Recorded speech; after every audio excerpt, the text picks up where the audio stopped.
सभी से अनुरोध है कि कृपया अपना स्थान ग्रहण कर लें। स्कूल चलो अभियान 2023 और विशेष संचारी रोग नियंत्रण अभियान 2023 के शुभारंभ के अवसर पर आयोजित इस कार्यक्रम में हम माननीय मुख्यमंत्री महोदय का हृदय से स्वागत करते हैं, अभिनंदन करते हैं और साथ ही माननीय उप मुख्यमंत्री माननीय श्री ब्रिजेश पाठक जी का भी स्वागत और अभिनंदन करते हैं। मैं चाहूंगी कि उत्तर प्रदेश की जनता की ओर से तालियां बजाकर अपने प्रणाम मंच तक पहुंचाकर उनका स्वागत करें। सबसे पहले मैं अपर मुख्य सचिव बेसिक शिक्षा श्री दीपक कुमार जी से अनुरोध करूंगी कि हम सब की ओर से माननीय मुख्यमंत्री महोदय को पुष्प भेंट कर उनका स्वागत करें। प्रमुख सचिव चिकित्सा स्वास्थ्य एवं परिवार कल्याण श्री पार्थ सारथी सेन शर्मा जी से अनुरोध है कि माननीय उप मुख्यमंत्री महोदय का पुष्प भेंट कर स्वागत करें।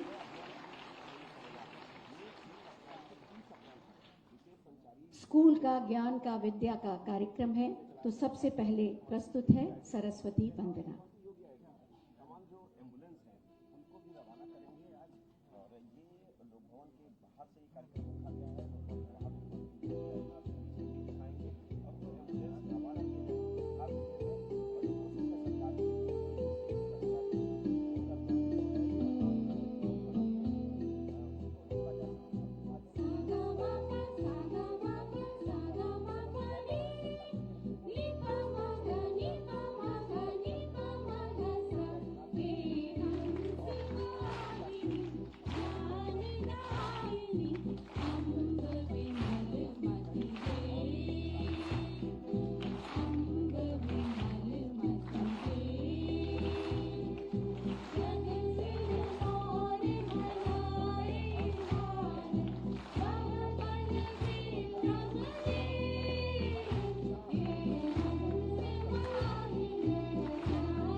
सरस्वती वंदना में हमने अपनी तालियों के माध्यम से अपने प्रणाम ज्ञान की देवी माँ सरस्वती के चरणों में समर्पित किए और अब मैं स्कूल चलो अभियान के बारे में जानकारी देने के लिए और अतिथियों के स्वागत के लिए आमंत्रित कर रही हूं अपर मुख्य सचिव बेसिक शिक्षा श्री दीपक कुमार जी को।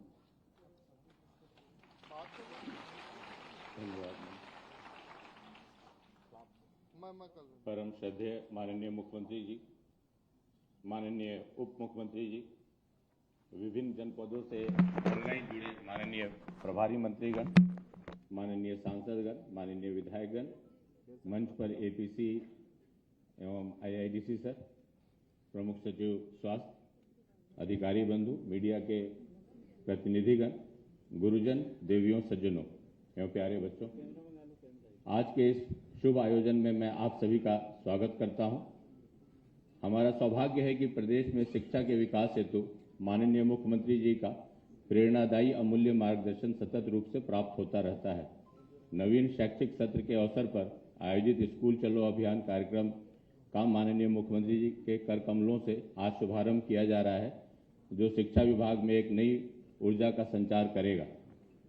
माननीय मुख्यमंत्री जी द्वारा शिक्षा विभाग को एक महत्वाकांक्षी विजन दिया गया है तथा उसके नेतृत्व में स्कूल चलो कार्यक्रम, ऑपरेशन कायाकल्प, निपुण भारत मिशन, विद्यालयों में अध्यापकों की कमी को दूर करने के लिए शिक्षकों की भर्ती, मानव संपदा प्रणाली तथा शिक्षा व्यवस्था में गवर्नेंस सुधार एवं पारदर्शी व्यवस्था सुनिश्चित करने के महत्वपूर्ण कार्यक्रम संचालित किए गए हैं। माननीय मुख्यमंत्री जी के मार्गदर्शन में प्रत्येक वर्ष शैक्षिक सत्र की शुरुआत में स्कूल चलो अभियान कार्यक्रम संचालित किया जाता रहा है, जिसके उत्साहवर्धक परिणाम प्राप्त हुए हैं। परिषदीय विद्यालयों में वर्ष 2017 तक छात्र संख्या में निरंतर गिरावट हो रही थी, जिसे रोका गया और नामांकन बढ़ाने हेतु प्रभावी रणनीति बनाई गई। फलस्वरूप विगत 6 वर्षों में परिषदीय विद्यालयों के नामांकन में 40 लाख की उल्लेखनीय वृद्धि हुई है। सभी शिक्षकों से अपेक्षा है कि वे घर घर जाकर अभिभावकों से संपर्क करें, चौपाल का आयोजन करें, स्थानीय समुदाय को जोड़ें। बालिकाएं ज़्यादा ड्रॉप आउट होती हैं, उन पर विशेष ध्यान दिए जाने की आवश्यकता है। ऑपरेशन कायाकल्प के अंतर्गत लगभग सभी विद्यालय मूलभूत सुविधाओं से संतृप्तिकरण की ओर अग्रसर हैं तथा विद्यालयों का भौतिक परिवेश समृद्ध एवं आकर्षक बना हुआ है। यह कार्यक्रम राष्ट्रीय स्तर पर अपनी पहचान स्थापित करने में अत्यंत प्रभावी साबित हुआ है तथा अन्य राज्य इसी ओर अग्रसर हैं। सर, शिक्षा की गुणवत्ता में सुधार लाने हेतु प्रदेश में निपुण भारत मिशन कार्यक्रम सभी जनपदों में प्राथमिकता के आधार पर संचालित हो रहा है। बच्चों के लर्निंग आउटकम में सुधार लाने हेतु सुनियोजित गतिविधियां की जा रही हैं। त्रैमासिक परीक्षा में प्राप्त परिणामों के आधार पर छात्र छात्राओं को रिपोर्ट कार्ड वितरित करने की व्यवस्था की गई है, ताकि अभिभावकों को जानकारी हो सके। वर्ष 2025-26 के अंत तक निपुण भारत मिशन के लक्ष्यों को प्राप्त किया जाना है। शिक्षा के साथ ही बालिकाओं के सशक्तिकरण के कार्यक्रम भी संचालित किए जा रहे हैं। इस दिशा में बालिकाओं को आत्मरक्षा प्रशिक्षण देने की व्यवस्था की गई है। गृह विभाग के सहयोग से आत्मरक्षा प्रशिक्षण का मॉड्यूल तैयार किया गया है, जिसका विमोचन आज माननीय मुख्यमंत्री जी के कर कमलों से कराया जाना प्रस्तावित है। इस मॉड्यूल के आधार पर दीनदयाल राज्य ग्राम विकास संस्थान लखनऊ द्वारा 12,000 शारीरिक शिक्षकों को प्रशिक्षण दिया जाएगा और इन प्रशिक्षित शिक्षकों के द्वारा प्रदेश के लगभग 46,000 उच्च प्राथमिक विद्यालयों की छात्राओं को आत्मरक्षा के कौशल सिखाए जाएंगे। कक्षा 1 से 8 के बच्चों को सरकार की ओर से प्रतिवर्ष निःशुल्क पाठ्य पुस्तकें वितरित की जाती हैं। माननीय मुख्यमंत्री जी के प्रेरणा से इस वर्ष विभाग द्वारा तत्परता से मुद्रण की प्रक्रिया पूर्ण कराते हुए शैक्षिक सत्र के आरंभ में ही पाठ्य पुस्तकों की उपलब्धता सुनिश्चित की गई है, जो अपने आप में एक ऐतिहासिक उपलब्धि है। छात्र छात्राओं को यूनिफॉर्म, स्वेटर, जूता, मोजा, स्कूल बैग आदि उपलब्ध कराए जाने हेतु पारदर्शी ढंग से डीबीटी प्रणाली वर्ष 2021-22 में शुरू हुई और इस वर्ष भी शैक्षिक सत्र 2023-24 में नवीन प्रवेश लेने वाले छात्र छात्राओं को सम्मिलित करते हुए सभी को 1200 की धनराशि डीबीटी के माध्यम से इसी माह ट्रांसफर की जाएगी। सर, राष्ट्रीय शिक्षा नीति 2020 की मंशा के अनुरूप बेसिक शिक्षा विभाग द्वारा पूर्व माध्यमिक शिक्षा कार्यक्रम प्रारंभ किया गया है। इस हेतु विद्यालय परिसर में संचालित आंगनबाड़ी को भौतिक संसाधन उपलब्ध कराते हुए सुदृढ़ीकरण किया जा रहा है। सभी आंगनबाड़ी कार्यकर्तियों को प्रशिक्षण दिया गया है। इसके साथ ही कक्षा 1 में नवीन प्रवेश लेने वाले बच्चों के लिए विद्या प्रवेश मॉड्यूल के आधार पर 12 सप्ताह का स्कूल रेडनेस मॉड्यूल एवं एक्टिविटी कैलेंडर तैयार किया गया है, जिससे बच्चों की गतिविधियों के माध्यम से सीखने की विधा पर ध्यान केंद्रित किया जा सके। शैक्षिक सत्र 2023-24 में विभाग द्वारा 2046 कस्तूरबा गांधी बालिका विद्यालयों का उच्चीकरण, 2,09,000 शिक्षकों को टैबलेटों का वितरण, 18,000 विद्यालयों में स्मार्ट क्लासेस, विकासखंड संसाधन केंद्रों में ICT लैब्स, PMC योजना के अंतर्गत 1750 मॉडल विद्यालयों का निर्माण और प्रत्येक ब्लॉक में आदर्श विद्यालय स्थापित किया जाएगा। उपयुक्त महत्वाकांक्षी कार्यक्रमों को प्राथमिकता के आधार पर क्रियान्वित करके माननीय मुख्यमंत्री जी की संकल्पना को साकार रूप प्रदान किए जाने के लिए विभाग प्रतिबद्ध है। धन्यवाद। जय हिंद। धन्यवाद महोदय, महत्वपूर्ण जानकारी देने के लिए। आज ही विशेष संचारी रोग नियंत्रण अभियान का भी शुभारंभ हो रहा है। इस अभियान के बारे में जानकारी देने के लिए हम आमंत्रित कर रहे हैं प्रमुख सचिव चिकित्सा स्वास्थ्य एवं परिवार कल्याण श्री पार्थ सारथी सेन शर्मा जी को।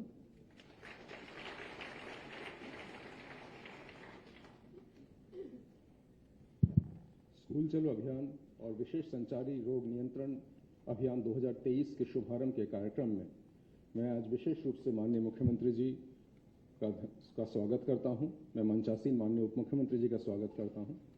मैं मंचासीन मेरे वरिष्ठ अधिकारीगण मनोज कुमार सिंह जी APC IIDC और श्री दीपक कुमार जी जो बेसिक और माध्यमिक शिक्षा विभाग के मुखिया हैं, उनका स्वागत करता हूं और इस लोक भवन के सभागार में उपस्थित सभी विद्वज्जनों और प्यारे बच्चों का स्वागत करता हूं। ये सर्वविदित है कि वर्ष 2018 से माननीय मुख्यमंत्री जी के ही परिकल्पना और नेतृत्व से संचारी रोग को उत्तर प्रदेश में नियंत्रण करने के विशेष अभियान चलाया गया और उसकी सफलता, अभूतपूर्व सफलता बल्कि सर्वविदित है और चर्चित भी है। ये इसलिए भी है क्योंकि इसके लिए कोई भारी भरकम बजट का एक अलग कार्यक्रम नहीं बनाया गया, बल्कि उपलब्ध संसाधनों, उपलब्ध मानव संसाधनों, उपलब्ध कार्यक्रमों से ही इस कार्यक्रम का संचालन किया गया। इसके 4-5 मुख्य विशेषताएं थी और हैं कि ये इस कार्यक्रम के अंतर्गत एक मुख्य विशेषता ये थी कि गहन अनुश्रवण, अंतर विभागीय समन्वय, एक समग्र दृष्टिकोण की सिर्फ चिकित्सा स्वास्थ्य विभाग का कार्यक्रम नहीं है, बल्कि इसमें तभी सफलता मिल पाएगी जब नगर निगम, ग्राम पंचायत, जल निगम, शिक्षा विभाग, सूचना विभाग, पशुपालन विभाग सभी इसमें एकत्रित होंगे। उपलब्ध संसाधनों का बेहतर सदुपयोग और अंतर विभागीय समन्वय के साथ साथ जन सहभागिता, ये 5-6 बिंदु ऐसे थे जिसके माध्यम से संचारी रोग अभियान का वर्ष 2018 से संचालित किया गया और मैंने कुछ महीनों में देखा है कि किस अभूतपूर्व सफलता से हमारे अधिकारियों ने इसको आगे चलाया जनता के सहयोग से। वर्ष 2023 में भी विशेष संचारी रोग अभियान का प्रथम चरण 1 अप्रैल से 30 अप्रैल तक संचालित किया जाएगा सर, और 17 अप्रैल से लेकर 10 तक अभियान चलाया जाएगा, जिसमें फ्रंटलाइन वर्कर विशेष रूप से आशा बहनें घर घर जाएंगी और जो लक्षण युक्त रोगी हैं उनका पहचान कर, उनकी स्क्रीनिंग कर, उनको एम्बुलेंस के माध्यम से डायग्नोस्टिक्स और उपचार के केंद्रों पर ले जाएंगे। इसके लिए उनका 10 से लेकर 13 तारीख तक पूरे प्रदेश में उनका संविधिकरण कार्यक्रम चल रहा है, जिसके मास्टर ट्रेनर्स तैयार कर लिए गए हैं।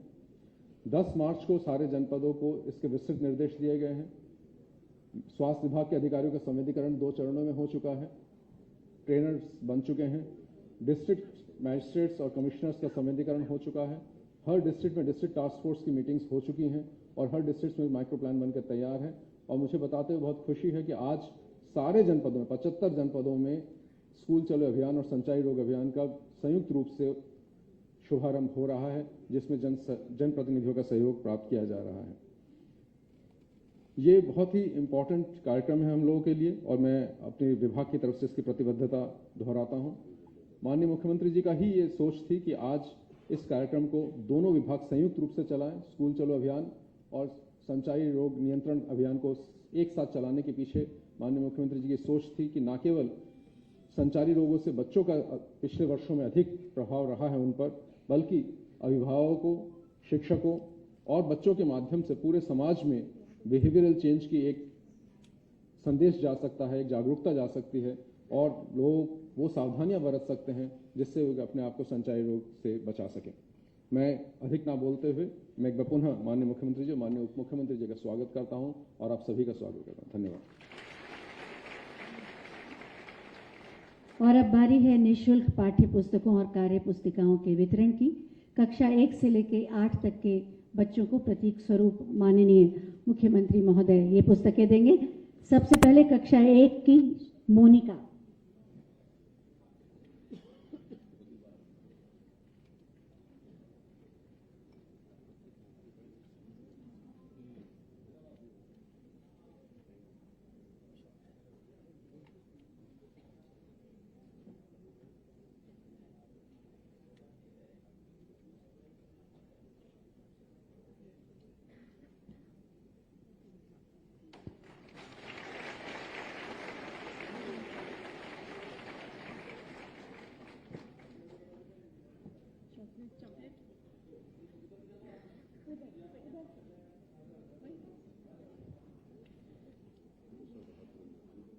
मोनिश कक्षा 2 के छात्र।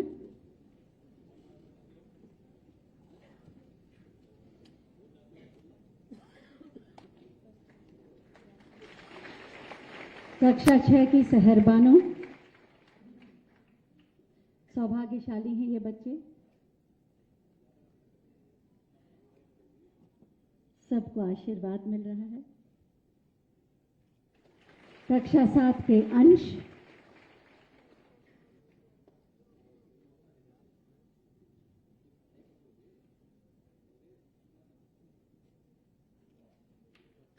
कक्षा 8 के पीयूष वर्मा।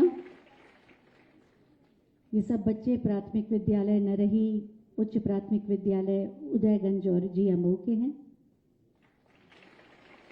बहुत बहुत धन्यवाद माननीय।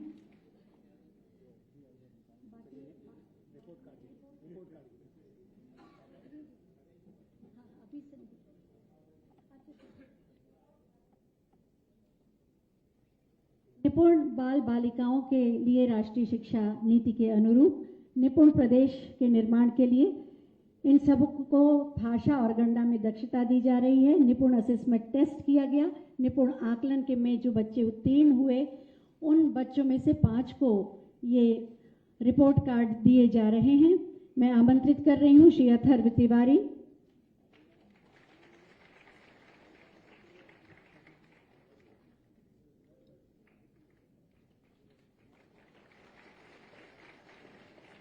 रजनी भारती कक्षा 2 की। इन सबको निपुण रिपोर्ट कार्ड मिल रहा है।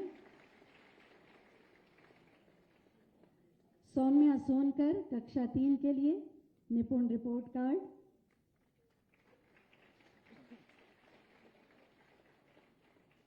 रिया कक्षा 3 के लिए निपुण बालिका रिपोर्ट कार्ड। सत्यम गुप्ता कक्षा 3 के लिए निपुण असेसमेंट टेस्ट में ये बच्चे उत्तीर्ण हुए। बहुत बहुत धन्यवाद माननीय।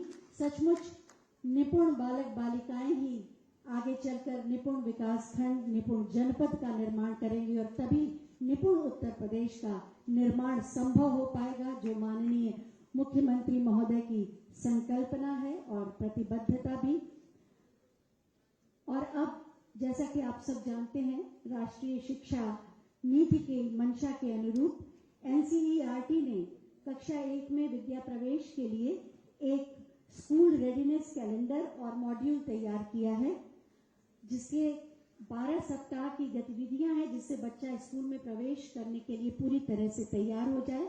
स्कूल रेडीनेस कैलेंडर का भी आज विमोचन करेंगे माननीय मुख्यमंत्री महोदय, और साथ ही साथ शिक्षक संदर्शिका का भी विमोचन माननीय मुख्यमंत्री महोदय के कर कमलों द्वारा। एक नई शुरुआत है जिससे बच्चे मनोवैज्ञानिक रूप से भी, शारीरिक रूप से भी तैयार हो जाए कक्षा 1 के प्रवेश के लिए। स्कूल रेडीनेस कैलेंडर और शिक्षक मैनुअल का विमोचन माननीय मुख्यमंत्री के द्वारा। बहुत बहुत धन्यवाद माननीय मुख्यमंत्री महोदय। मिशन शक्ति के अंतर्गत बालिकाओं को आत्मरक्षा के गुर सिखाने के लिए रानी लक्ष्मीबाई आत्मरक्षा प्रशिक्षण कार्यक्रम का आज शुभारंभ हो रहा है। मैं माननीय मुख्यमंत्री महोदय से अनुरोध करूंगी कि माउस का बटन दबाकर रानी लक्ष्मीबाई आत्मरक्षा प्रशिक्षण कार्यक्रम का शुभारंभ करें।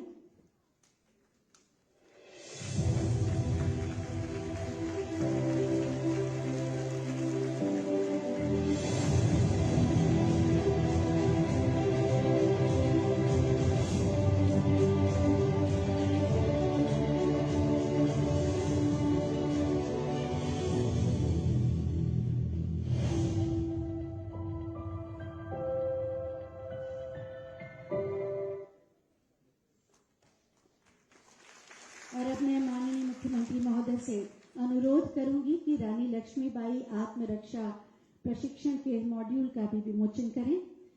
इस प्रशिक्षण में सहयोग किया गृह विभाग, SIRD और समग्र शिक्षा विभाग ने। 46,000 स्कूल तक पहुंचने का लक्ष्य है और 2 लाख से अधिक बालिकाओं को इससे लाभ होगा। 12,000 PTI इसका प्रशिक्षण देंगे।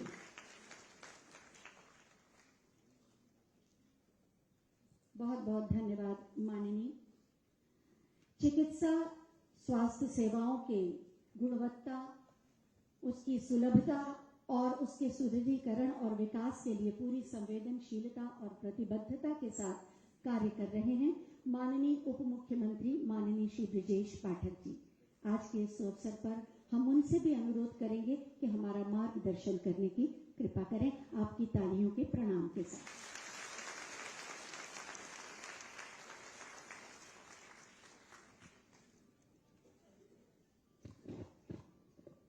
स्कूल चलो अभियान एवं विशेष संचारी रोग नियंत्रण अभियान के शुभारंभ के गरिमामय एवं भव्य समारोह में हमारे बीच में उपस्थित हैं उत्तर प्रदेश सरकार के लोकप्रिय आदरणीय मुख्यमंत्री आदरणीय योगी आदित्यनाथ जी, कृषि उत्पादन आयुक्त आदरणीय मनोज कुमार सिंह जी, प्रमुख सचिव अपर मुख्य सचिव बेसिक शिक्षा आदरणीय दीपक कुमार जी, प्रमुख सचिव चिकित्सा आदरणीय पार्थसारथी सेन शर्मा जी, उपस्थित सभी अधिकारीगण, अन्य व्यवस्था से जुड़े भाई बहन, प्यारे बच्चों, पत्रकार मित्रों, आज पूरे उत्तर प्रदेश में दोनों ही बहुत ही महत्वपूर्ण कार्यक्रम प्रारंभ किए जा रहे हैं माननीय मुख्यमंत्री जी के कर कमलों द्वारा। स्कूल चलो अभियान के अंतर्गत 6 वर्ष से लेकर 14 वर्ष तक के बच्चों को हम अपने विद्यालयों में प्रवेश के लिए आग्रह करने उनके अभियान चलाकर घर घर जाएंगे, उनसे बात करेंगे, उनके अभिभावकों से, और बच्चों को स्कूल में हर प्रकार की सुविधा कॉन्वेंट विद्यालयों से भी बेहतर मिले, इस बात के लिए सुनिश्चित संकल्प लेंगे। मैं बधाई देना चाहता हूं उत्तर प्रदेश के उन 5 करोड़ परिवारों को।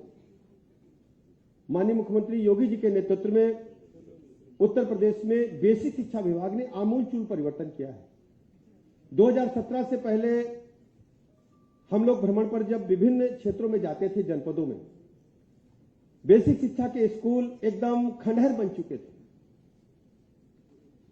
कई जगह देखने को मिलता था लोग जानवर बांधते थे, भूसा भरने का काम उनके कमरों में करते थे। बच्चों की संख्या दिन प्रतिदिन 2017 से पहले गिरती जा रही थी।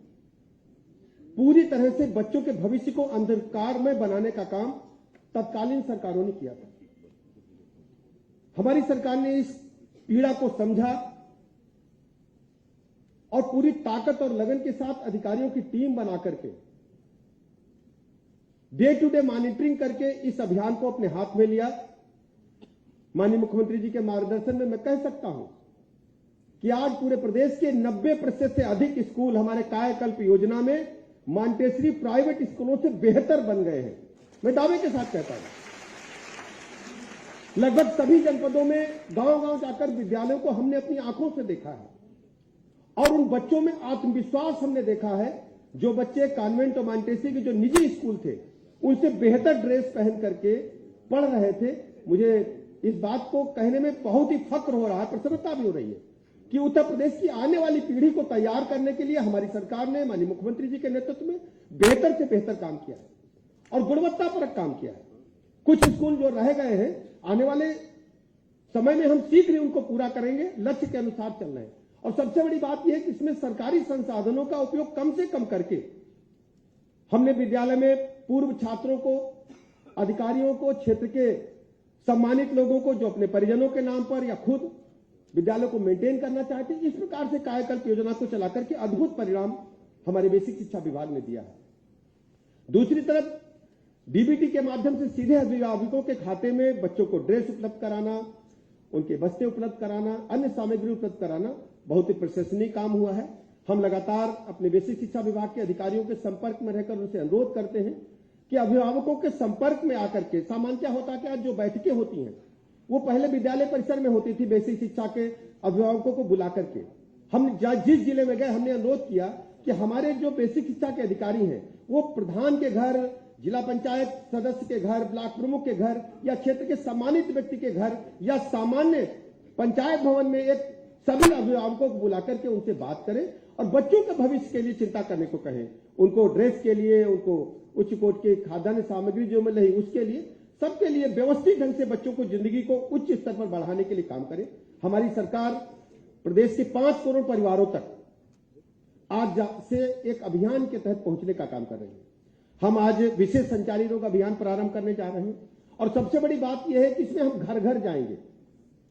5 करोड़ से परिवारों से हम सीधी बात करेंगे। हमारी जो आशा वर्कर हैं, आशा बहनें हैं, वो जाएंगी और लोगों को संचारी रोग अभियान के बारे में बताएंगी, मच्छर जनित जो रोग हैं उनके बारे में बताएंगी, हम किस प्रकार उनसे बच सकते हैं उनके बारे में बताएंगी, सफाई के बारे में बताएंगी और आवश्यक हुआ तो अस्पताल में जाकर के किस ढंग से हम बीमार का इलाज कर सकते हैं बेहतर ढंग से, उस बारे में भी आपको बताएंगी। हम अपने आशा वर्कर से कहना चाहते हैं, प्रमुख सचिव महोदय से कहेंगे, हमारी आशा वर्कर जब घर घर जा ही रही है तो साथ में उनके अभिभावकों से बच्चों के बारे में अवश्य आग्रह करें। यदि कोई छोटा बच्चा 6 वर्ष से 14 वर्ष की उम्र तक का है तो आशा वर्कर अपने विभाग के काम के साथ साथ बच्चा भी छोटा है तो उनसे आग्रह करे कि पास के बेसिक शिक्षा के स्कूल में जाकर के उसका रजिस्ट्रेशन करा के उसके विद्यालय में जरूर भेजे, जिससे दोनों काम हमारे साथ आसान हो जाएंगे। विशेष संचारी रोग अभियान के माध्यम से हमें बड़ी सफलता मिली। 2017 से पहले हम सब जानते हैं कि मच्छर जनित रोगों के कारण कई बीमारियां घातक होती थी। उनसे हम लोगों को मजबूरी में मानना पड़ता था, कोई भूत है, कोई कहता था कि देवी जी ने ले लिया, हमारा बच्चे की बलि चली गई, असमय बच्चे चले जाते थे। माननीय मुख्यमंत्री जी ने लगातार इस बात को अपने कार्यकाल के दौरान लोकसभा में उठाया और जब अवसर प्रदेश में उन्हें काम करने का मिला तो पूरी तरह इस रोग का सफाया हुआ है। हम लोग स्वास्थ्य मंत्रियों के सम्मेलन में गुजरात में केवड़िया गए तो जो बेस्ट प्रैक्टिसेस में इसको हमने जब लोगों को दिखाया, देश भर के स्वास्थ्य मंत्रियों को, केंद्रीय स्वास्थ्य मंत्रियों की टीम भी थी, केंद्रीय स्वास्थ्य मंत्री पूरे अधिकारियों की टीम थी, उन लोगों ने हमारे अभियान को सराहा और इस आधार पर पूरे देश में यह अभियान चला करके रोग से निजात पाने का एक बड़ा कार्यक्रम चलाया जा रहा है। मैं माननीय मुख्यमंत्री जी का आभार प्रकट करता हूं और प्रदेश के सभी लोगों से अपील करता हूं कि स्कूल चलो अभियान, विशेष संचारी रोग अभियान में हमारी मदद करें। घर के आसपास बिल्कुल गंदगी नहीं होना चाहिए, जलभराव नहीं होना चाहिए। घर के अंदर सामान्यतः जो कूलर होते हैं या जो पीने के पानी के बर्तन होते हैं या जो उलट करके कभी कभी टूटे फूटे खिलौने पड़ जाते हैं छत के ऊपर या अन्य कोई साफ पानी एकत्र बिल्कुल न होने दे। जलभराव से मच्छर जनित रोग पनप सकते हैं, मच्छर आते हैं और नाले नाली जो गंदगी है उसको हमारे विभाग के जो 10 विभाग इसमें लगाए गए हैं, बड़ा समन्वय किया गया है। जैसा कि प्रमुख सचिव महोदय ने कहा कि हमने अतिरिक्त धनराशि इसके लिए आवंटित नहीं की है, हमने उन्हीं संसाधनों में बेहतर से बेहतर परिणाम देने का निश्चय किया है और पिछली बार इन 5 वर्षों में 6 वर्षों में बड़ी सफलता मिली है। जेई रोग पूरी तरह से समाप्त है। गोरखपुर के अंचल में आसपास के क्षेत्र में जिस ढंग से बच्चे काल कलवित होते थे, मस्तिष्क ज्वर से पूरी तरह से समाप्त करने पर हम लोगों को सफलता मिली है। मृत्यु दर में जो अन्य रोग है उनमें हमें चिकनगुनिया, मलेरिया जैसे रोगों में कमी करने में सफलता मिली है। इस अभियान के माध्यम से हम अस्पताल में आने वाली रोगियों की संख्या को कम कर सकते हैं। हमारे प्रदेश की ताकत बचेगी, संसाधन बचेंगे, हम जिसे ऊर्जा अपनी दूसरे क्षेत्रों में लगा पाएंगे। मैं दोनों कार्यक्रमों की सफलता के लिए शुभकामनाएं देता हूं और माननीय मुख्यमंत्री जी को इस बात का भरोसा दिलाता हूं कि डे टू डे हम लोग मॉनिटरिंग करेंगे और हर स्थिति में अपने प्रदेश को रोग मुक्त बनाने के लिए काम करेंगे और एक एक बच्चा स्कूल जाकर के पढ़ेगा और प्रदेश को आगे बढ़ाने के लिए अपने जब पढ़ाई पूरी कर लेगा तो अपना योगदान देगा। मैं बहुत बहुत शुभकामनाएं देता हूं और माननीय मुख्यमंत्री जी का समय देने के लिए बहुत बहुत आभार प्रकट करता हूं। आज चूंकि हम लोगों को जो माननीय मुख्यमंत्री जी ने आकाशात्मक ब्लॉक तय किए, वहां मुझे जाना था। संडीला पास में है तो मुझे पता चला कि 11 बजे माननीय मुख्यमंत्री जी लखनऊ से करने वाले हैं, तो हमने उस कार्यक्रम को 1 घंटा आगे बढ़ा दिया। मैं माननीय मुख्यमंत्री जी के साथ रहकर के अभी संडीला जाऊंगा और हमारे राज्य मंत्री जी दूसरे जनपद में जाकर के उस कार्यक्रम को शुरू करेंगे। मैं कार्यक्रम की सफलता के लिए शुभकामनाएं देता हूं और पुनः माननीय मुख्यमंत्री जी को भरोसा दिलाता हूं कि पूरी तरह से 100% लगन से काम करके हम पूरी तरह से प्रदेश को संचारी रोग अभियान चलाकर रोग मुक्त करने का हर संभव प्रयास करेंगे। बहुत बहुत धन्यवाद।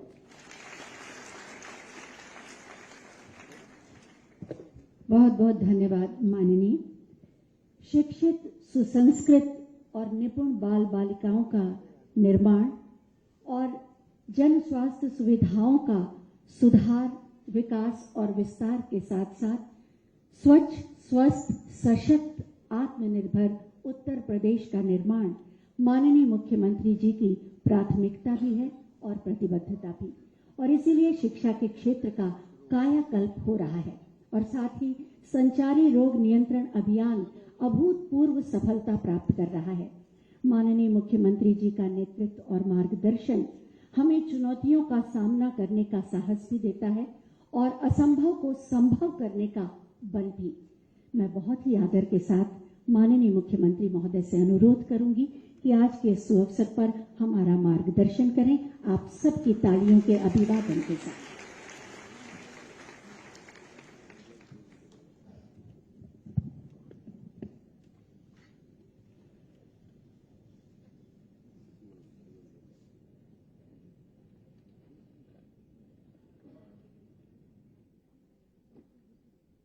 बेसिक शिक्षा परिषद के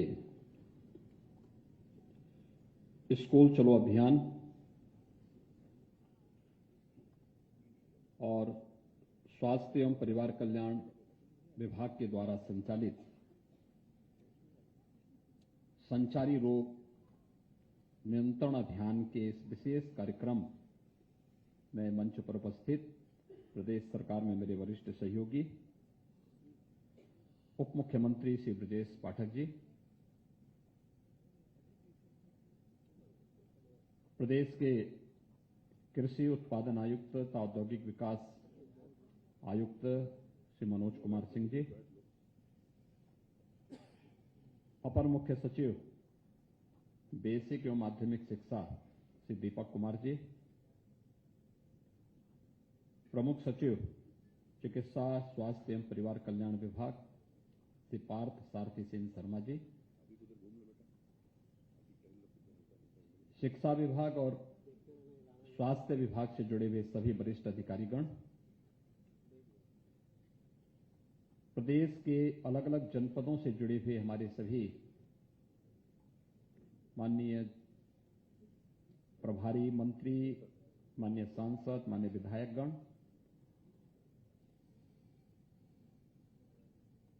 उपस्थित सभी प्रदेश के हमारे शिक्षकगण और प्यारे बच्चों, नए सत्र के लिए मैं आप सबका हृदय से अभिनंदन करता हूं और वर्ष भर में आपका पूरा कार्यक्रम उत्साह और उमंग के साथ आगे बढ़ सके, इसके लिए इन दोनों कार्यक्रमों को एक साथ करते हुए मुझे, इसका शुभारंभ करते हुए मुझे अत्यंत प्रसन्नता की अनुभूति हो रही है।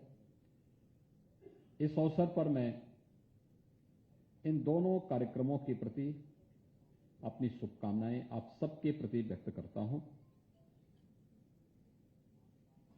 हम सब जानते हैं उत्तर प्रदेश देश की आत्मा निवास करती है। उत्तर प्रदेश में प्राचीन काल से ही शिक्षा का और स्वास्थ्य का एक केंद्र बिंदु उत्तर प्रदेश रहा है। अगर शिक्षा के क्षेत्र में आप देखेंगे तो काशी प्राचीन काल से ही इसके लिए जग विख्यात रही है। प्रयागराज ने एक लंबे समय तक शिक्षा के क्षेत्र में, उच्च शिक्षा के क्षेत्र में लोगों को अपनी ओर आकर्षित किया। भारत के वैदिक ज्ञान को लिपिबद्ध करने की जो भूमि रही है, यही बगल में सीतापुर का नैमिषारण्य है। प्राचीन काल से ही भारत के ज्ञान और विज्ञान की, अध्यात्म की धरती होने के नाते उत्तर प्रदेश का इसमें एकाधिकार भी था। लेकिन समय के अनुरूप अपने आप को तैयार न करने के कारण एक समय ऐसे भी आ गया था जब उत्तर प्रदेश की पहचान अपने ज्ञान, अपने विज्ञान, अपनी समृद्धि और अपने संसाधनों से नहीं, बल्कि उत्तर प्रदेश के अंदर की अराजकता, गुंडागिर्दी, दंगे और अव्यवस्था और अराजकता उत्तर प्रदेश की पहचान बन गई थी। बीमारी उत्तर प्रदेश की पहचान बन गई थी। अव्यवस्था, भ्रष्टाचार ये उत्तर प्रदेश की पहचान बन चुकी थी। लेकिन पिछले 6 वर्षों के अंदर आदरणीय प्रधानमंत्री जी के मार्गदर्शन में प्रदेश सरकार ने जो कदम उठाए, आज उसके परिणाम हर एक क्षेत्र में देखने को मिल रहे हैं। स्कूल चलो अभियान, इस अभियान का शुभारंभ हम लोगों ने 1 जुलाई 2017 में प्रारंभ किया था। उस वर्ष जुलाई में इसलिए ये कार्यक्रम प्रारंभ किया क्योंकि सरकार ही 19 मार्च को बनी थी और मार्च के बाद फिर इन कार्यक्रमों को आगे बढ़ाते बढ़ाते जुलाई 17 में हम लोगों ने स्कूल चलो अभियान के कार्यक्रम को कुकरेल में प्रारंभ किया था। एक सफल कार्यक्रम रहा। आप याद करिए, प्रधानमंत्री मोदी जी ने 2014 में आने के साथ ही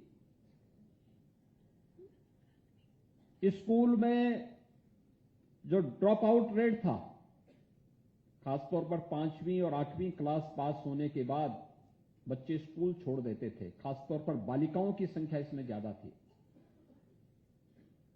इसी के लिए उस समय एक स्लोगन दिया था, बेटी बचाओ और बेटी पढ़ाओ का। इसमें भी आप देख रहे होंगे दोनों विभाग साथ काम कर रहे हैं, स्वास्थ्य विभाग भी और शिक्षा विभाग भी। एक साथ ये कार्यक्रम एक साथ चले थे, लेकिन उत्तर प्रदेश में किन्हीं कारणों से उन्हें लागू करने में देर हुई। जुलाई 2017 में हम लोगों ने स्कूल चलो अभियान आगे प्रारंभ किया था और इस कार्यक्रम के माध्यम से हम लोगों ने एक प्रयास प्रारंभ किया कि कोई भी बच्चा स्कूल जाने से वंचित न रह जाए। इसके लिए जो हमारे शिक्षक गण हैं उनकी मदद लेकर के, चुने गए जनप्रतिनिधियों की मदद लेकर के, स्वास्थ्य शिक्षा विभाग से जुड़े हुए अन्य कार्मिकों की मदद लेकर के बृहद पैमाने पे कार्यक्रम चला। और मुझे बताते हुए प्रसन्नता है कि जो संख्या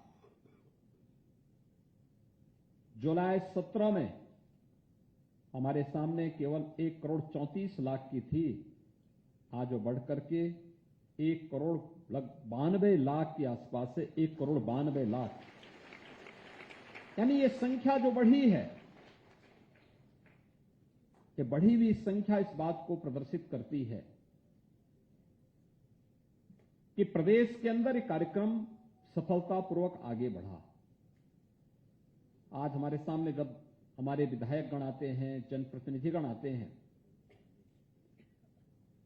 तो वह अपने विधानसभा क्षेत्र में बेसिक शिक्षा परिषद के स्कूलों में ऑपरेशन कायाकल्प के माध्यम से हुए परिवर्तन के बारे में चर्चा जरूर करते हैं। ड्रॉप आउट रेट का कारण क्या था? विद्यालय के भवन जर्जर थे, फर्श अच्छा नहीं था, विद्यालय में के भवन के ऊपर बड़े बड़े पेड़ जमे हुए थे,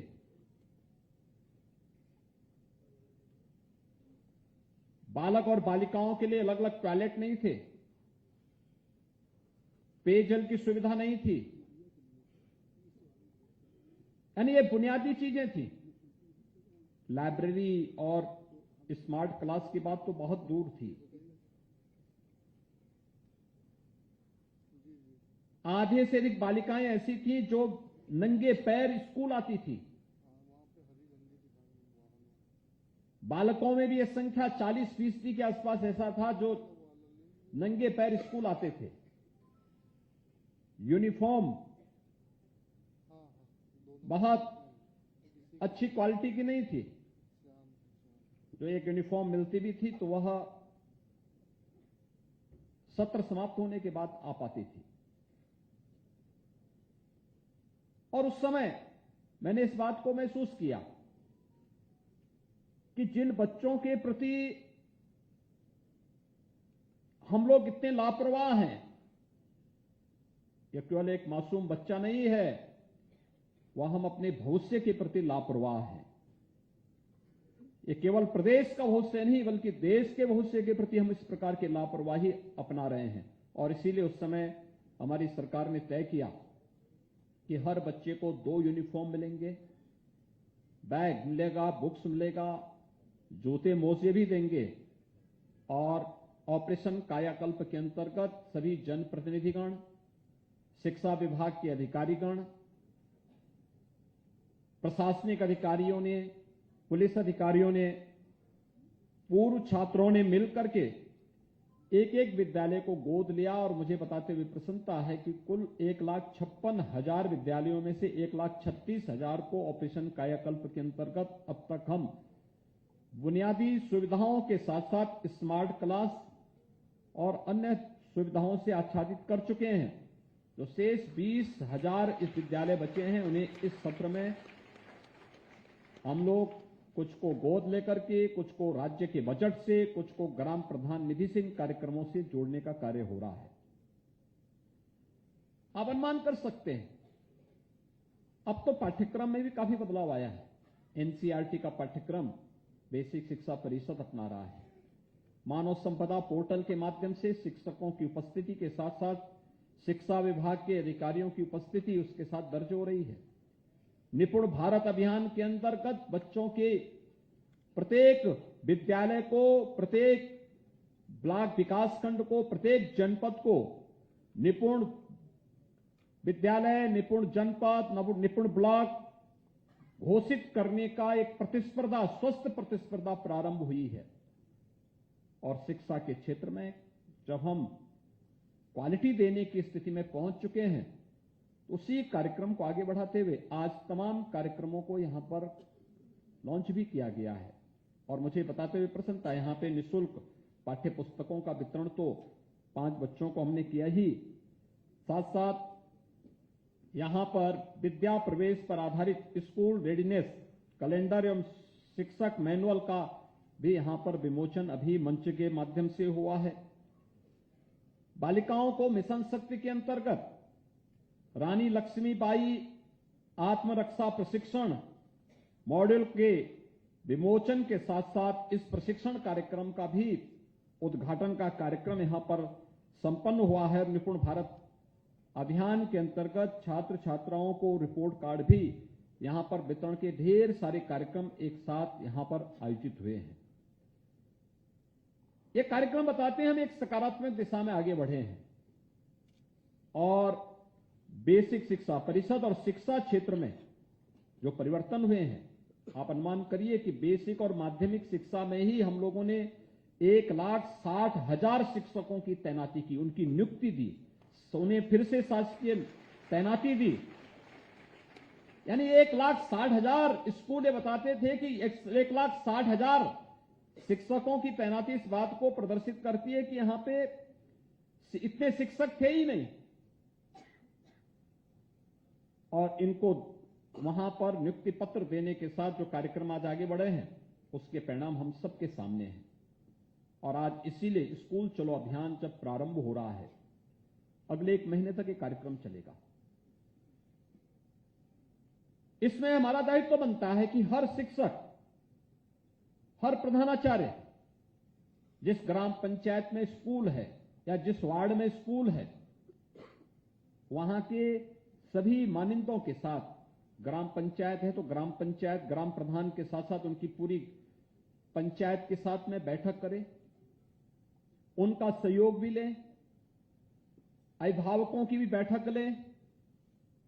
अच्छा होगा किसी दिन घर घर जाकर के एक एक घर की आप लोग स्क्रीनिंग करें, एक स्टडी भी करें ग्राम पंचायत की, किस ग्राम पंचायत में कितने घर हैं, इस ग्राम पंचायत में किस किस सामाजिक और आर्थिक परिस्थिति में निवास करने वाले लोग हैं। फिर उनका एक डाटाबेस तैयार करिए और उस परिवार में कितने लोग हैं जो स्कूल पढ़ने वाले लोग हैं। विद्यालय के पास ये रिपोर्ट कार्ड अपना होना चाहिए अपनी ग्राम पंचायत का। और हो सके तो बेसिक शिक्षा परिषद इसका एक पोर्टल तैयार करें और प्रत्येक विद्यालय से ले कि अपने अपने गांव पंचायत में उन्होंने कितना वो रखा है, कितना डाटाबेस उन्होंने तैयार करके रखा हुआ है, क्योंकि यह आपके लिए तो महत्वपूर्ण होगा ही, एक शिक्षक के लिए भी अपने जिस परिवेश में वो कार्य कर रहा है वहां के सामाजिक, वहां की आर्थिक स्थितियों को अध्ययन करने का एक माध्यम मिलेगा, एक केस स्टडी होगी उसकी उस स्थानीय स्तर पर, और फिर उससे आप तय करेंगे कितने बच्चे स्कूल जा रहे हैं, कितने बच्चे स्कूल जाने से वंचित हैं। जो स्कूल जाने से वंचित हैं, किन कारणों से वंचित हैं? जब उनकी फीस नहीं लग रही है, यूनिफॉर्म फ्री मिल रही है, अब तो हम 1200 रुपए हर बच्चे को डीबीटी के माध्यम से दे रहे हैं। हमारा प्रयास होना चाहिए कि उसी समय आधार ऑथेंटिकेशन की कार्रवाई भी हम प्रारंभ करवाएं। पूरे प्रदेश के अंदर सभी जिलाधिकारीगण इस बात को सुनिश्चित करेंगे कि एक एक नोडल अधिकारी तैयार करें और बेसिक शिक्षा अधिकारी जो ये बीएसए हैं उनके साथ मिलकर के हर विकास खंड का, हर ग्राम पंचायत का एक तैयार करते हुए इस बात को सुनिश्चित करें कि अलग से कोई व्यवस्था नहीं, बल्कि उसी के साथ इस 1 महीने के कार्यक्रम के साथ, जिससे 1 महीने के कार्यक्रम के बाद डीबीटी के माध्यम से जो धनराशि इन बच्चों के अभिभावक के अकाउंट में जाना है, वह तत्काल हम अगले 1 महीने 2 महीने के अंदर इस पैसे को उन परिवारों के, उन अभिभावकों के खाते में भेज सके, जिससे समय पे यूनिफॉर्म मिल सके बच्चों को, समय पे वे बैग खरीद सकें, समय पे जूते मोजे का खरीद कर सकें, और फिर जाड़ा आने के पहले उन बच्चों के लिए स्वेटर की व्यवस्था भी कर सके। समय से ये सारे कार्यक्रम आगे बढ़ने चाहिए, समयबद्ध तरीके से इन कार्यक्रमों को आगे बढ़ाया जाना चाहिए। हम खेल कूद की प्रतिस्पर्धा भी कराते हैं। हमारा प्रयास होना चाहिए कि कार्यक्रम हमें बाद में फिर नवंबर दिसंबर के दौरान छुट्टियों के आसपास इन कार्यक्रमों को हम करें। स्कूली स्तर पर सरकार ने इसलिए तय किया है कि हर ग्राम पंचायत में एक खेल का मैदान होगा, और खेल के मैदान के लिए हमने जो स्थल तय किया है वो स्कूल के आसपास की जो भूमि होगी उसी को आरक्षित करके, आवश्यकता पड़ती है तो हमने राजस्व विभाग से भी कहा है, जनपदों से भी कहा है कि उसके आसपास अगर आवश्यकता पड़ती है तो इंटरचेंज करके विद्यालय के नजदीक की भूमि को हम खेल के मैदान के रूप में, ओपन जिम के रूप में वहां पर यह व्यवस्था दें। और ये कार्यक्रम युद्ध स्तर पर प्रदेश भर में प्रारंभ हुआ है। बच्चों को खेलने कूदने के लिए सड़कों पर नहीं जाना पड़े, बल्कि स्कूल का अपना खेल का मैदान हो। जिस समय स्कूल चलेगा उस समय बच्चे उसका उपयोग करेंगे, और शेष क्योंकि ग्राम प्रधान निधि का भी उपयोग उसमें होना है, जब विद्यालय बंद हो उस दौरान ग्राम पंचायत उसका उपयोग करे, गांव के बच्चे उसका उपयोग करें, सभी बच्चे खेले कूदें, अपने सार्वजनिक कार्यक्रमों को भी इस मैदान में करें और उसको मेंटेन करने का कार्य भी करेंगे तो एक बड़ा अभियान पूरे प्रदेश भर में आगे बढ़ सकता है। और न केवल अच्छा पठन पाठन का माहौल विद्यालयों में बनेगा, बल्कि शारीरिक और मानसिक रूप से भी ये बच्चे स्वस्थ होंगे। और यह कार्यक्रम राज्य स्तर पर प्रारंभ हो रहा है, इसलिए अगला 1 माह आपकी दृष्टि से बेसिक शिक्षा परिषद के लिए अत्यंत महत्वपूर्ण होने जा रहा है। इसमें केवल बेसिक शिक्षा परिषद के जो सरकारी स्कूल हैं उन्हीं को नहीं जोड़ना है। हमारा प्रयास होना चाहिए बेसिक शिक्षा परिषद के शासकीय विद्यालयों के साथ साथ शासकीय प्राप्त और शासकीय यानी शासकीय सहायता प्राप्त निजी प्रबंध तंत्र के द्वारा संचालित और निजी प्रबंधन के द्वारा संचालित विद्यालयों को भी जोड़ना चाहिए। हमारा प्रयास होना चाहिए एक भी बच्चा स्कूल जाने से वंचित न रहने पाए, उसे स्कूल लाना है, उसके अभिभावक को तैयार करना है, और जिससे हम प्रदेश के अंदर साक्षरता की प्रतिशत को आने वाले समय में 100% कर सकें। यह 100% साक्षरता उत्तर प्रदेश की एक बड़ी पूंजी होगी। आने वाले समय में इस अभियान को आगे बढ़ाने की आवश्यकता है। कोई व्यक्ति अंगूठा क्यों टेकेगा? अपना हस्ताक्षर करे। कोई अपने घर आने वाले किसी पत्र को, किसी कागज को किसी दूसरे से क्यों पढ़ाएं? और स्वयं पढ़ने की आदत डालें, उसको सीखें, उसको सिखाया जाए, उस योग्य से बनाया जाए, इस शिक्षा विभाग की जिम्मेदारी है। और उस कार्यक्रम को आगे बढ़ाने के लिए अगर हम कार्यक्रम को आगे बढ़ा सकें, बहुत बड़ा कार्य होगा। और आज उसी कार्यक्रम का शुभारंभ स्कूल चलो अभियान के माध्यम से यहां प्रारंभ हो रहा है। मुझे प्रसन्नता है कि आज इन सभी बच्चों के साथ यहां पर संवाद करने का एक अवसर मुझे इस अवसर पर प्राप्त हुआ है। और इसी कार्यक्रम की दूसरी कड़ी है संचारी रोग नियंत्रण का कार्यक्रम। उत्तर प्रदेश 9 क्लाइमेटिक जोन का प्रदेश है। अलग अलग क्षेत्र में अलग अलग बीमारी भी आती है। अगर आप देखेंगे कुशीनगर, गोरखपुर से लेकर के और नेपाल की तराई से लेकर सहारनपुर तक के क्षेत्र में मस्तिष्क ज्वर का कहर कभी इस क्षेत्र में हजारों बच्चों को हर वर्ष निगल देता था। 1 वर्ष से 15 वर्ष तक के बच्चे इसकी चपेट में आते थे। एक बड़ा भारी वहां पर लोगों के मन में भय और दहशत का माहौल पैदा होता था जुलाई से लेकर नवंबर दिसंबर तक। तो वाराणसी और उसके आसपास के क्षेत्र में हम देखते थे कालाजार फैलता था। बरेली और उसके आसपास के क्षेत्र में मलेरिया, बरेली, बदायूं और उसके आसपास के क्षेत्र में, लखनऊ, कानपुर से लेकर के मथुरा तक हमें डेंगू का कहर भी देखने को मिलता था। झांसी और बुंदेलखंड के क्षेत्र में चिकनगुनिया का कहर बरपता था। ये प्रदेश के अलग अलग क्षेत्रों में बीमारी देखने को मिलती थी। लेकिन स्वास्थ्य विभाग ने विगत 6 वर्ष के अंदर जो कार्यक्रम चलाया, स्वास्थ्य विभाग नोडल विभाग बना।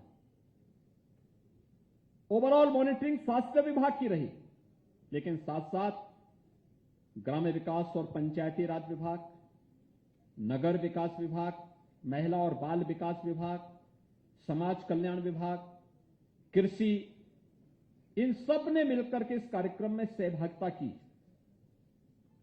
क्योंकि इन सबकी सहभागिता थी। जैसे स्वच्छता के कार्यक्रम को नगरीय क्षेत्रों में नगर विकास विभाग ने और ग्रामीण क्षेत्र में पंचायती राज विभाग ने सफलतापूर्वक आगे बढ़ाया।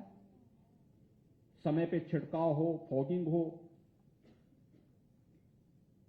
एंटी लार्वा वहां पे स्प्रे हो, ये बड़े पैमाने पे प्रदेश भर में हम लोगों ने इस कार्यक्रम को आगे बढ़ाया था। और आज से ठीक 5 वर्ष पहले 1 अप्रैल 2018 को इस कार्यक्रम का शुभारंभ हम लोगों ने किया था। उत्तर प्रदेश शासन के विभागों के साथ साथ भारत सरकार का सहयोग और यूनिसेफ, विश्व स्वास्थ्य संगठन और पाथ जैसी संस्थाओं का योगदान, इस पूरे कार्यक्रम को जन जन तक पहुंचाने का एक बृहद अभियान हम लोगों ने हाथ में लिया था।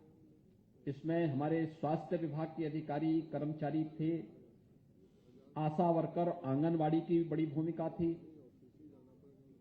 जितने भी मेडिकल कॉलेजेस थे, जितने भी जिला चिकित्सालय थे, सामुदायिक स्वास्थ्य केंद्र थे, प्राथमिक स्वास्थ्य केंद्र थे, हेल्थ पोस्ट थी, इन सब ने इस कार्यक्रम को आगे बढ़ाया।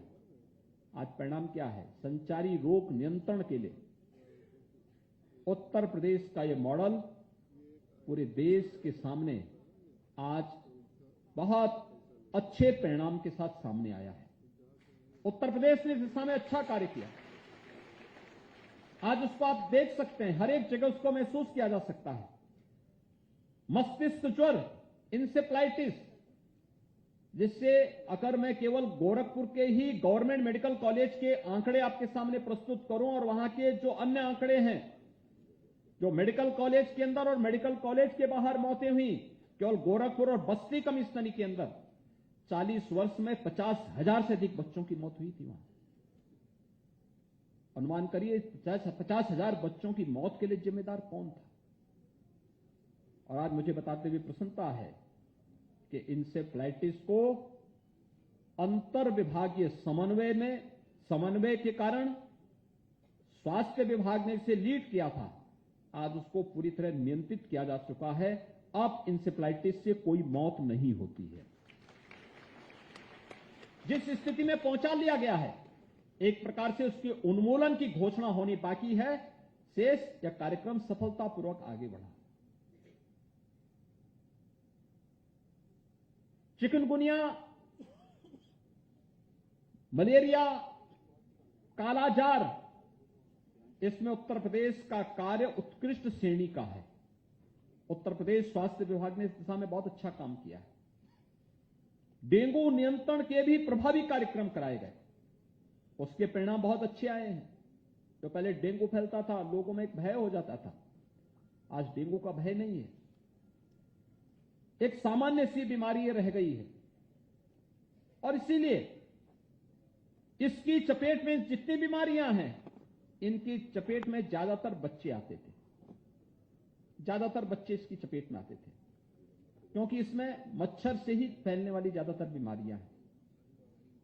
मच्छर की प्रकृति अलग अलग हो सकती है, और बच्चे चूंकि खेलते हैं, इनमें से कुछ मच्छर ऐसे थे जिनके सुबह और शाम काटने से भी बीमारी फैलती थी, कुछ ऐसे थे जिनके कारण जो किसी अन्य समय में नुकसान पहुंचाते थे।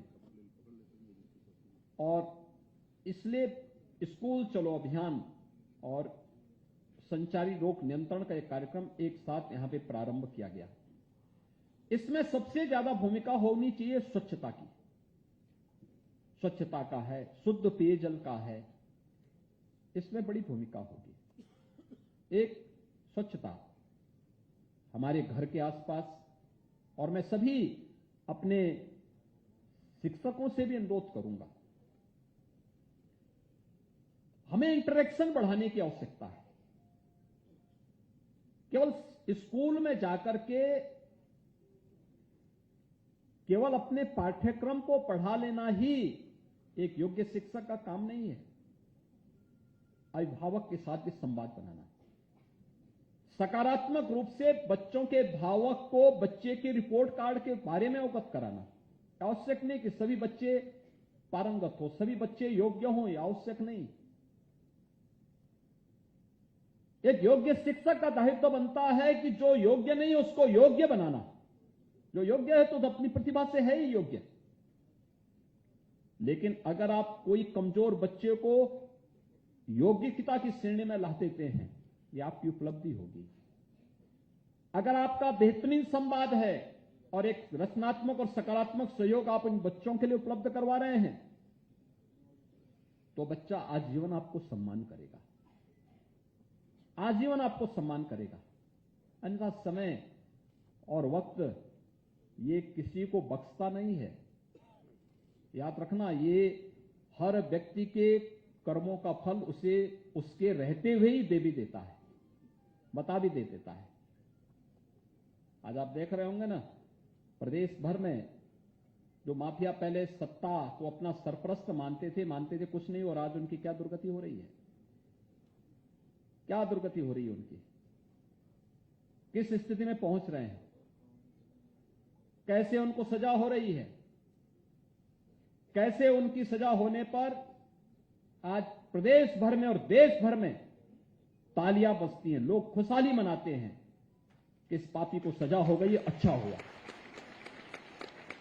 ये जानते हैं व्यक्तिगत रूप से हम में से किसी का उसने नुकसान नहीं पहुंचाया होगा, जिस क्षेत्र विशेष में उसने किया होगा, लेकिन पीड़ित हर व्यक्ति था इस बात को लेकर के, क्योंकि अत्याचारी है, अन्यायी है, और अत्याचारी और न्यायी के साथ कभी व्यक्ति कभी खड़ा नहीं होता, समाज कभी उसके साथ खड़ा नहीं होता, आने वाली पीढ़ियां कभी उसके साथ खड़ी नहीं होती।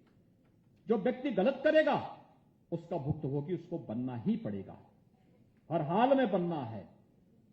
और हमें भी इंटरेक्शन बनाते समय इस बात को ध्यान रखना पड़ेगा कि हम सकारात्मक रूप से अभिभावक को बताएं, बच्चा अच्छा कर रहा है, थोड़ा और मेहनत कर लेंगे तो अच्छा होगा।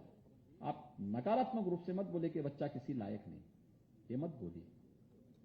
अगर आप बोलते हैं तो अभिभावक को अपने बच्चे के प्रति दृष्टिकोण को खराब करते हैं।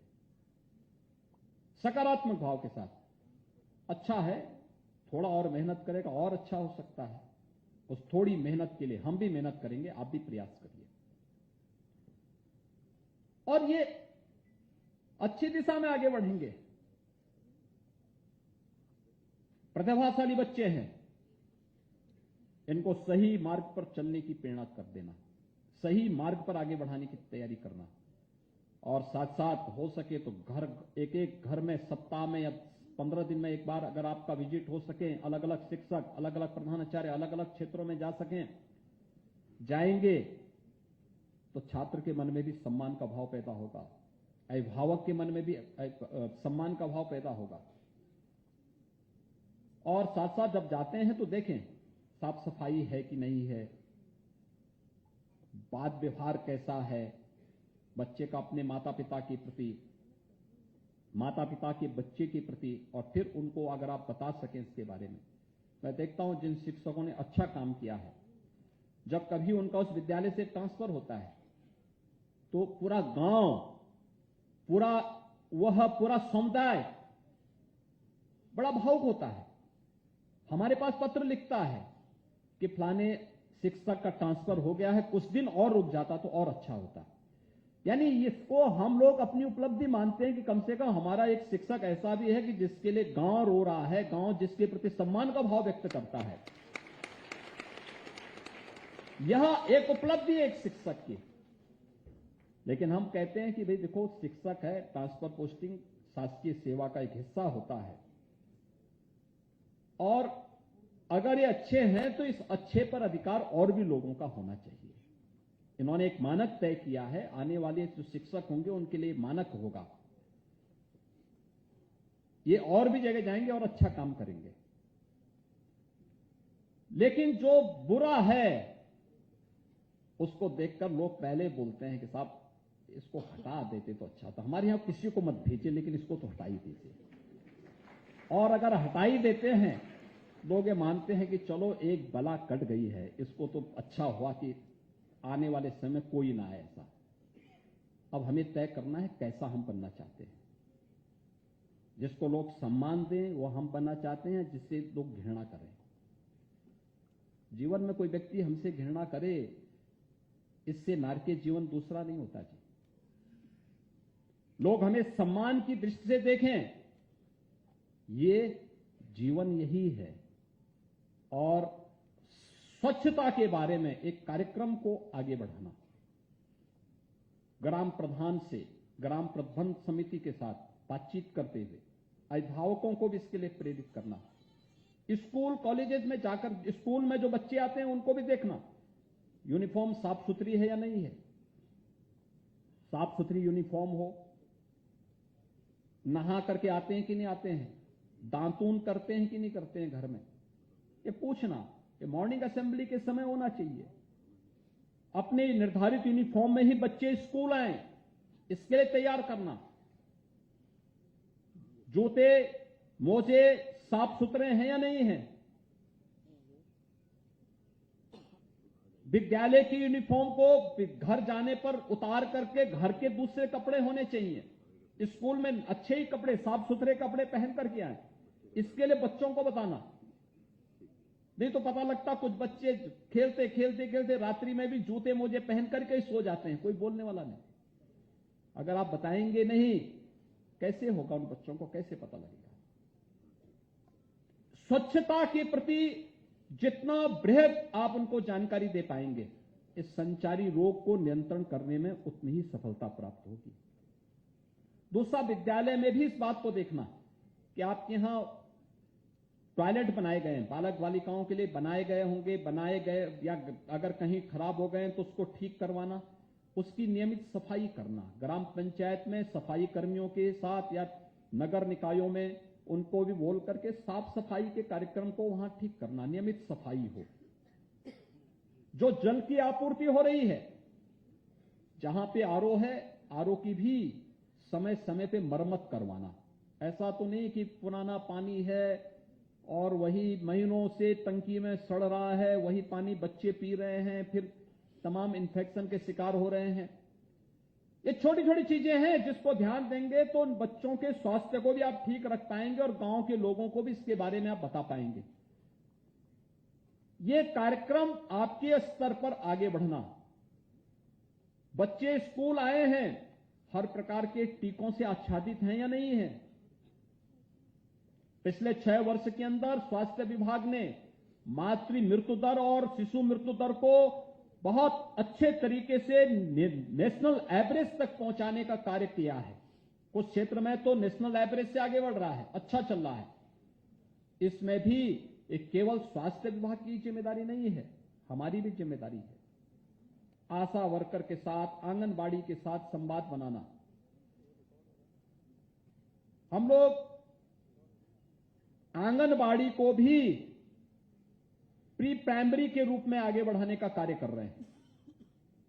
अभी से उनके साथ संवाद बनाना, उन बच्चों को भी अपने साथ जोड़ने का कार्यक्रम करना। सांस्कृतिक कार्यक्रम होते हैं विद्यालय के, जब किसी भी राष्ट्रीय पर्व के अवसर पर उस कार्यक्रम में उन बच्चों को भी बुलाना, क्योंकि 1 वर्ष के बाद कुछ बच्चे आपके स्कूल में आएंगे, प्रवेश करेंगे।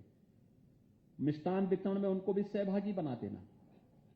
ये सभी कार्यक्रमों को अगर आप करेंगे तो बच्चों के मन में भी और अभिभावक के मन में भी एक सम्मान का भाव पैदा होगा। और साथ साथ स्वास्थ्य संबंधी जो जानकारी होनी है वो इन सभी बच्चों को भी प्राप्त होगी, अभिभावकों को भी प्राप्त होगी। लोग उसके बारे में जागरूक होंगे।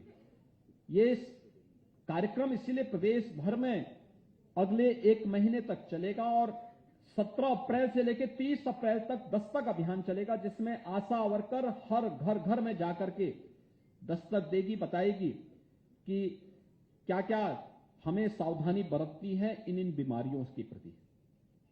चाहे वह मस्तिष्क ज्वर हो, कालाजार हो, चिकनगुनिया हो, मलेरिया हो, डेंगू हो, इस सभी के प्रति। इसके अलावा बहुत सारे लोग टीबी से, टाइफाइड से भी पीड़ित होते हैं। विश्व स्वास्थ्य संगठन ने दुनिया को 2030 तक ट्यूबरक्लोसिस से मुक्त करने के लिए एक बृहद अभियान को अपने हाथों में लिया है। और हमारे देश के आदरणीय प्रधानमंत्री जी ने 2025 तक, ये 2023 चल रहा है, यानी मात्र अगले 2 वर्ष के अंदर हमें हर हाल में टीबी से जुड़े हुए पेशेंट को उससे पूरी तरह मुक्त करना है। इसके लिए बड़े कार्यक्रम चल रहे हैं। हो सके तो हर शिक्षक उस ग्राम पंचायत में कोई टीबी से ग्रसित व्यक्ति है,